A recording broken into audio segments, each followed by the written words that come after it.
I've finally replaced the brakes on my folding bike with these. Yes, it's been quite some time, and finally I went and did it. I went and bought some new brakes, and I bought them brand new, and I got these ones right here. So why did I need to replace the brakes? Well, they were very, very worn out. I had used these same brakes from the day that I got the bike. When I got the bike, I replaced the brakes that were on there with some second-hand brake sets that I got from old wrecked bikes. So I was riding on this around about 10,000 kilometers through Europe. I went all the way from Amsterdam, around the Netherlands, around the whole of the Netherlands, right up north, and then down the other side. And then I rode to Paris. From Paris, I rode all the way along the Seine, and then back to the coast where I caught a ferry to England and rode to London. The tyres got replaced on that ride. I replaced the seat in France because I found this one on the roadside. Literally every little piece of this bike kind of got replaced, or it's getting replaced along my journey.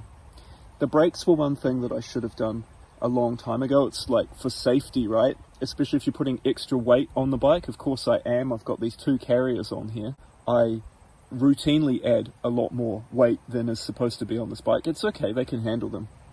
These folding bikes are really, really robust, really resilient, and in my opinion, they're one of the best things you can use to facilitate your travels around the world. Why? Because you can fold it up and pack it down really small and use it as your luggage when you're traveling on a train, a plane, or even in a car. So that's why I like the folding bikes. They're pretty easy to maintain yourself, and there's always one or two things that if you're using something so simple and you're so familiar with it, there's always one or two things that you're going to let go by the wayside, and brakes was one of those things for me. When I ordered these from Amazon, this is how they come, in a beautiful cardboard package like this, which I went ahead and ripped open, and this is what's inside, in a bag like that, and it's actually got some of the tools in there, so you might only need a screwdriver because they're actually giving you those little Allen keys as part of the set. So in there you got the, I don't even know what you call those, but those are the little rubber bits and little aluminium bits that hold the brake cable into the actual calipers. So you got that, and then there's the cables. And these are a universal set, but I did find that some of the cables for these bikes are different sizes, so you might just have to check that, because a folding bike does have slightly similar sized parts sometimes. But most of them are the same. Most of them are exactly the same. And here are the calipers, individually packed like that. And I'll pull that out so you can see what it's like. Whoops. So yeah, that's the caliper. That's the little spring bit in there. So sometimes that wears out. That's a little fine-tuning thing there as well. And that's the little bit that just pushes onto the frame.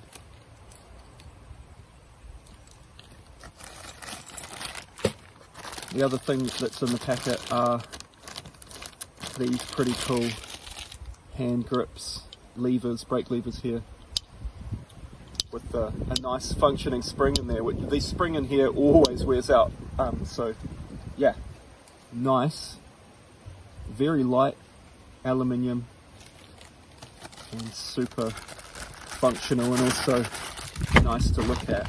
All nicely packaged and delivered to your door. So these were the ones I went for.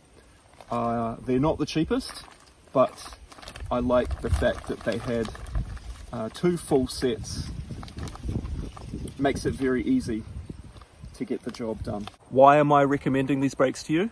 Well, it's because I actually use them, and I bought them with my own money. I'm not just recommending these because I took a ride on my bike down to the shop to get milk.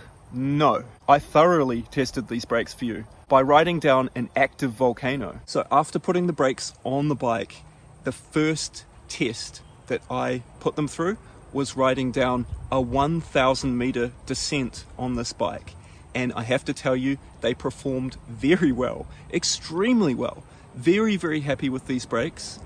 I didn't have any problems apart from having to adjust them initially, which I'd always recommend is take it for a little test ride before you go and do anything like ride down a mountainside. But after a little bit of adjustment with the brakes, they performed extremely, extremely well. I would totally recommend these without hesitation. I'm not sponsored in any way. I bought these with my own money, but I know that you guys out there are looking for solutions for similar problems that you have, so this is an easy one to fix. These brakes are super easy to fit. You can do it with just a couple of tools. So it's basically just one of these little hex key, Allen key things to bolt them on there. That also will operate that nut there. And then you just need a little screwdriver.